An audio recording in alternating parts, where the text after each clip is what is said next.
ವಿಶ್ವದ ಅತಿ ಎತ್ತರದ 10 ಪರ್ವತ ಶ್ರೇಣಿಗಳಲ್ಲಿ 8 ಪರ್ವತ ಶ್ರೇಣಿಗಳು ಇದೇ ದೇಶದಲ್ಲಿ ಇರೋದು.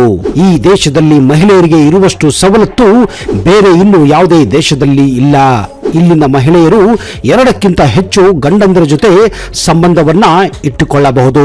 ಇಲ್ಲಿನ ರಾಜಧಾನಿಯಲ್ಲಿ ಎಷ್ಟೋ ಜಾಗಗಳಲ್ಲಿ ಹುಡುಗಿಯರು ಹುಡುಗರ ಸಲೂನನ್ನ ನಡೆಸುತ್ತಾರೆ. ಇದೇ ದೇಶದಲ್ಲಿ ಅತಿ ಹೆಚ್ಚು ಭೂಕಂಪಗಳು ಕೂಡ ಸಂಭವಿಸುತ್ತದೆ. ಹೌದು, ಅದುವೇ ನೇಪಾಳ.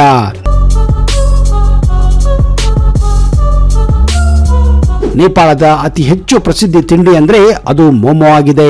ವಿಶ್ವದಲ್ಲಿ ಕೇವಲ ನೇಪಾಳದಲ್ಲಿ ಹರಿಯುವ ಗಂಡಕಿ ನದಿಯಲ್ಲಿ ಮಾತ್ರ ಅಸಲಿ ಸಾಲಿಗ್ರಾಮಗಳು ದೊರೆಯುತ್ತವೆ. ಈ ದೇಶದ ಇನ್ನೊಂದು ವಿಶೇಷತೆ ಏನಂದ್ರೆ ಇಲ್ಲಿನ ಕುಮಾರಿ ಹುಡುಗಿಯರನ್ನ ದೇವಿ ಎಂದು ಪೂಜಿಸಲಾಗುತ್ತದೆ. ನವರಾತ್ರಿಯಲ್ಲಿ ಚಿಕ್ಕ ಕುಮಾರಿ ಹುಡುಗಿಯರನ್ನ ಇಲ್ಲಿ ದುರ್ಗಾ ಮಾತೆಯ ರೂಪದಲ್ಲಿ ಕಾಣಲಾಗುತ್ತದೆ.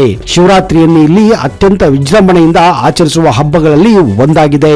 ನೇಪಾಳಿ ಹುಡುಗಿಯರು ಮಹಿಳೆಯರು ಇಲ್ಲಿನ ಪವಿತ್ರವಾದ ಸಾಲಿ ನದಿಯಲ್ಲಿ ಪ್ರತಿ ವರ್ಷ ನವರಾತ್ರಿಯ ಸಂದರ್ಭದಲ್ಲಿ ಅರೆನಗ್ನ ಸ್ನಾನ ಮಾಡುತ್ತಾರೆ. ಹೀಗೆ ಮಾಡುವುದರಿಂದ ಮದುವೆ ಆಗದಂತಹ ಹುಡುಗಿಯರಿಗೆ ಒಳ್ಳೆ ಗಂಡ ಸಿಗುತ್ತಾನೆ ಅನ್ನುವ ನಂಬಿಕೆ ಇದೆ ಮತ್ತು ಮದುವೆ ಆದಂತಹ ಮಹಿಳೆಯರು ಗಂಡನ ಆಯಸ್ಸು ಹೆಚ್ಚಾಗಲೆಂದು ಇಲ್ಲಿ ಹರಕೆಯನ್ನ ಹೊರುತ್ತಾರೆ. ನೇಪಾಳ ಸಾಂಸ್ಕೃತಿಕ ದೇಶವಾದರೂ ನೇಪಾಳದ ರಾಜಧಾನಿ ಕಾಠ್ಮಂಡುನಲ್ಲಿ ಥಮಲ್ ಎನ್ನುವ ಒಂದು ಜಾಗ ಇದೆ. ಇಲ್ಲಿ ರಾತ್ರಿ ಅಂದ್ರೆ ನೈಟ್ ಲೈಫ್ ತುಂಬಾನೇ ಹೆಸರುವಾಸಿಯಾಗಿದೆ. ಇಲ್ಲಿ ಥೈಲ್ಯಾಂಡಿನ ಹಾಗೆ ಎಲ್ಲ ತರಹದ ರಾತ್ರಿ ಚಟುವಟಿಕೆಗಳು ಭರದಿಂದ ಸಾಗುತ್ತವೆ. ಇಲ್ಲಿರುವ ನೈಟ್ ಕ್ಲಬ್ ಗಳಿಗೆ ಎಂಟ್ರಿ ಫೀಸ್ 1000 ರೂಪಾಯಿಯಿಂದ 5000 ರೂಪಾಯಿವರೆಗೂ ಇದೆ. ಹಿಂದೆ ಇಲ್ಲಿ ರಾಜ ಮಹಾರಾಜರು ಕೂಡ ಹೆಚ್ಚಾಗಿ ಒಬ್ಬ ರಾಣಿಗಿಂತ 5 ರಿಂದ 6 ರಾಣಿಯರ ಜೊತೆ ಸಂಸಾರವನ್ನ ಮಾಡುತ್ತಿದ್ದರು.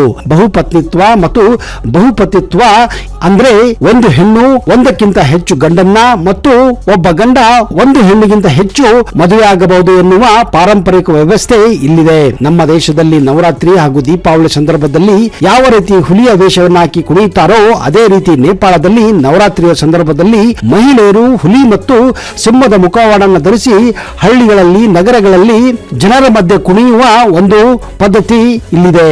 ಹೀಗೆ ಮಾಡುವುದರಿಂದ ಅವರಿಗೆ ದುರ್ಗಾ ದೇವತೆಯ ಅನುಗ್ರಹವಾಗುತ್ತದೆ ಎನ್ನುವ ನಂಬಿಕೆ ಇದೆ. ನೇಪಾಳದಲ್ಲಿ ಸ್ತ್ರೀ ಶಕ್ತಿ ತುಂಬಾನೇ ಮುಖ್ಯವಾಗಿದೆ. ಇಲ್ಲಿ ಗಂಡಸರಿಗಿಂತ ಜಾಸ್ತಿ ಹೆಂಗಸರ ದರಬಾರೆ.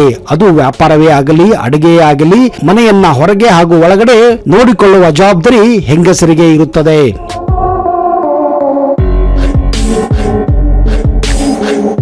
ನೇಪಾಳದಲ್ಲಿ ತುಂಬಾನೇ ಕೆಟ್ಟದಂತಹ ರೋಡುಗಳು ಸೌಕರ್ಯ ಇದೆ. ಇದಕ್ಕೆ ಕಾರಣ ಸರ್ಕಾರದ ನಿರ್ಲಕ್ಷ್ಯತೆ ಎಂದಬಹುದು. ನೇಪಾಳ ದೇಶಕ್ಕೆ ದೇವಸ್ಥಾನ ಭೇಟಿಗೆಂದೇ ಇಲ್ಲಿ ಹಲವಾರು ಪ್ರವಾಸಿಗರು ಪ್ರತಿ ವರ್ಷ ಭೇಟಿ ಕೊಡುತ್ತಾರೆ. ಹಾಗೆ ಭಾರತದಿಂದ ಹೋಗುವ ಸಾಧುಗಳು ಕೂಡ ಸಂಖ್ಯೆ ಇತ್ತೀಚೆಗೆ ಜಾಸ್ತಿಯಾಗಿದೆ. ಒಂದು ಆಘಾತಕರ ಸಂಗತಿ ಏನೆಂದರೆ ನೇಪಾಳದಲ್ಲಿ ಇತ್ತೀಚೆಗೆ ಶಾಲೆಗಳಲ್ಲಿ ಓದುತ್ತಿರುವ ನೂರಾರು ಬಾಲಕಿಯರು ಗರ್ಭಿಣಿಯಾಗುತ್ತಿರುವುದು ಕಂಡು ಬಂದಿದ್ದರಿಂದ ಸರ್ಕಾರ ಈಗ ಎಚ್ಚೆತ್ತು ಇಲ್ಲಿ ಸಾಧ್ಯವಾದಷ್ಟು ಬಾಲಕಿಯರ ಶಾಲೆಯಲ್ಲಿ ಮಹಿಳಾ ಶಿಕ್ಷಕಿಯರನ್ನ ನೇಮಕ ಮಾಡುತ್ತಿದೆ. ನೇಪಾಳದ ಚಂದ್ರನಾಥ ಮತ್ತು ಉರ್ನಿ ಪರ್ವತ ಶ್ರೇಣಿಗಳ ಮಧ್ಯೆ ಸಾವಿರಾರು ಟನ್ಗಳಷ್ಟು ಚಿನ್ನದ ನಿಕ್ಷೇಪ ಇದೆ ಎಂದು ಹೇಳಲಾಗುತ್ತಿದೆ. ಆದರೆ ಈ ಪ್ರದೇಶದಲ್ಲಿ ಈಗಲೂ ಕೂಡ ಸಾವಿರಾರು ಸಂಖ್ಯೆಯಲ್ಲಿ ಭಯಾನಕ ವಿಷಕಾರಿ ಹಾವುಗಳು ಇರುವುದರಿಂದ ಈಗಲೂ ಇಲ್ಲಿ ಚಿನ್ನದ ಮೈನಿಂಗ್ ಕಾರ್ಯ ನಡೆಸಲು ಸಾಧ್ಯವಾಗುತ್ತಿಲ್ಲ. ಒಂದು ವೇಳೆ ಇಲ್ಲಿ ಚಿನ್ನದ ಗಣಿಗಾರಿಕೆ ಪ್ರಾರಂಭವಾದರೆ ನೇಪಾಳ ವಿಶ್ವದಲ್ಲಿ ಭಾರಿ ಶ್ರೀಮಂತ ರಾಷ್ಟ್ರ ಆಗುವುದರಲ್ಲಿ ಎರಡು ಮಾತಿಲ್ಲ. ಆದರೂ ಕೂಡ ಇಲ್ಲಿ ಕದ್ದು ಮುಚ್ಚಿ ನಿರಂತರವಾಗಿ ಚಿನ್ನದ ಗಣಿಗಾರಿಕೆ ನಡೆಯುತ್ತಿರುವುದು ಒಂದು ನಿಗೂಢ ಸಂಗತಿ. ನೇಪಾಳದಲ್ಲಿ ಗುಡ್ಡಗಾಡು ಪ್ರದೇಶ ಇರುವುದರಿಂದ ಪ್ರತಿ ವರ್ಷ ಇಲ್ಲಿ ಮಳೆಗಾಲದ ಸಮಯದಲ್ಲಿ ಭಾರಿ ಪ್ರಮಾಣದ ಲ್ಯಾಂಡ್ ಸ್ಲೈಡ್ ಕೂಡ ಆಗುತ್ತದೆ. ಇದರಿಂದ ನೂರಾರು ಜನರ ಸಾವು ನೋವುಗಳು ಆಗುವುದು ಇದು ವಿಶ್ವದಲ್ಲಿ ಅತಿ ಹೆಚ್ಚು ಎಂದು ವರದಿಯಾಗಿದೆ.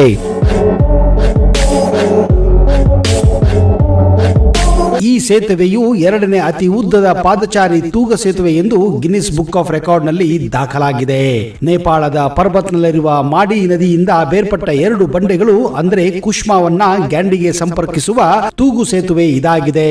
ಪ್ರಸ್ತುತವಾಗಿ ಸ್ವಿಟ್ಜರ್ಲೆಂಡ್ ನಲ್ಲಿ ಇರುವಂತಹ 494 ಮೀಟರ್ ಉದ್ದದ ಚಾರ್ಲ್ಸ್ ಕೋವೆನೆನ್ ತೂಗ ಸೇತುವೆ ವಿಶ್ವದ ಅತಿ ಉದ್ದದ ಪಾದಚಾರಿ ಸೇತುವೆ ಎಂದು ದಾಖಲಾಗಿದೆ. ಕುಶ್ಮಾ ಹಾಗೂ ಗ್ಯಾಂಡಿ ಕ್ಯಾಟರಿನ್ ತೂಗು ಸೇತುವೆ ಬರೋಬ್ಬರಿ 344 ಮೀಟರ್ ಉದ್ದ ಇದೆ. ಇದು 135 ಮೀಟರ್ ಎತ್ತರವಿರುವ ನೇಪಾಳದ ಅತಿ ಎತ್ತರದ ತೂಗು ಸೇತುವೆ ಎಂದು ಪರಿಗಣಿಸಲಾಗಿದೆ. ಈ ಸೇತುವೆ ಎತ್ತರ ಮತ್ತು ಉದ್ದದಿಂದಾಗಿ ಅನೇಕ ಜನರು ಭಯದಿಂದ ಈ ಸೇತುವೆ ಮೇಲೆ ನಡೆಯುತ್ತಾರೆ ಹಾಗೂ ಅರ್ಧಕ್ಕೆ ವಾಪಸ್ಸು ಬರುತ್ತಾರೆ. ಈ ಕಠಿಣವಾದ 1 ಗಂಟೆ ನಡಿಗೆಯನ್ನ ಕೇವಲ 5 ನಿಮಿಷದಲ್ಲಿ ನೀವು ಒಂದು ಕಡೆಯಿಂದ ಇನ್ನೊಂದು ಕಡೆಗೆ ಹೋಗಬಹುದು.